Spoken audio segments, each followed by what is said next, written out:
Assalamualaikum warahmatullahi wabarakatuh. Nama saya Irfan Nur Prayoga, kelas Ekonomi Syariah C, NIM 401190087.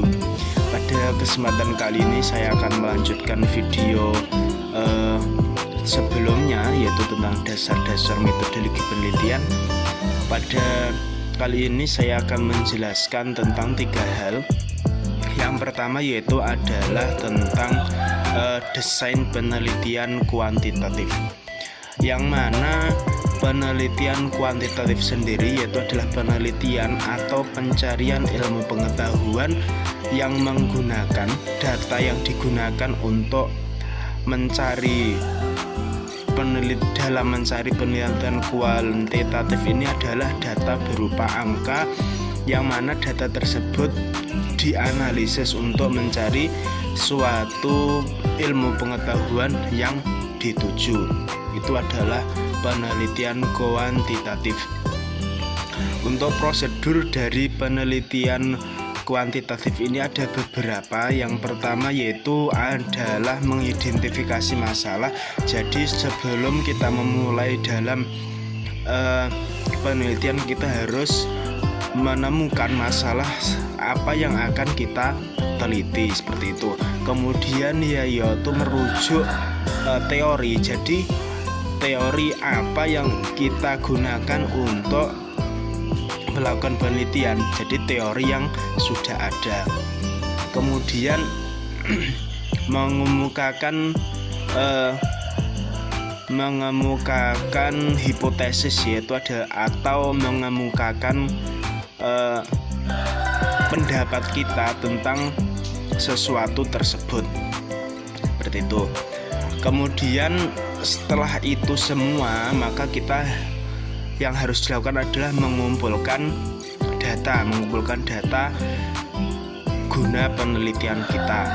Kemudian yang selanjutnya, ketika sudah terkumpul, kita harus menganalisis data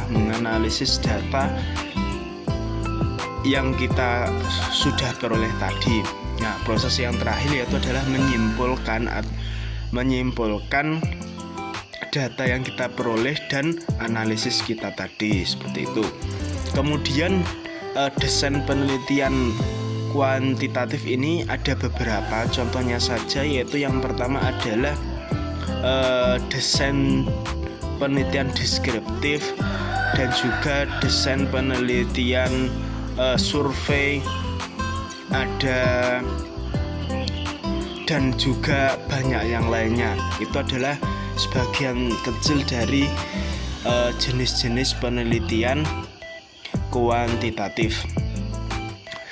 Kemudian yang selanjutnya yaitu adalah kriteria dan juga kegunaan dari penelitian kuantitatif, yaitu yang pertama harus bisa menjawab pertanyaan dari peneliti. Jadi dalam meneliti itu kriteria yang penting dari yang pertama yaitu harus bisa menjawab apa yang menjadi pertanyaan dari peneliti. Kemudian yang kedua itu bisa diambil kesimpulan atau bisa juga digunakan untuk sebuah ilmu pengetahuan. Itu adalah kegunaan atau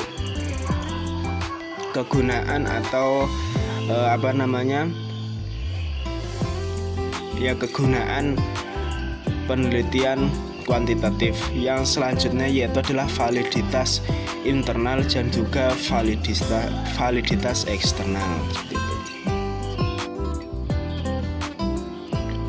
Untuk pembahasan yang selanjutnya yaitu adalah metode penelitian tokoh. Jadi metode penelitian tokoh itu atau desain penelitian tokoh itu adalah penelitian yang mana itu adalah usaha mengumpulkan, meneliti dan juga mengembangkan sesuatu dari tokoh untuk menghasilkan suatu ilmu pengetahuan. Biasanya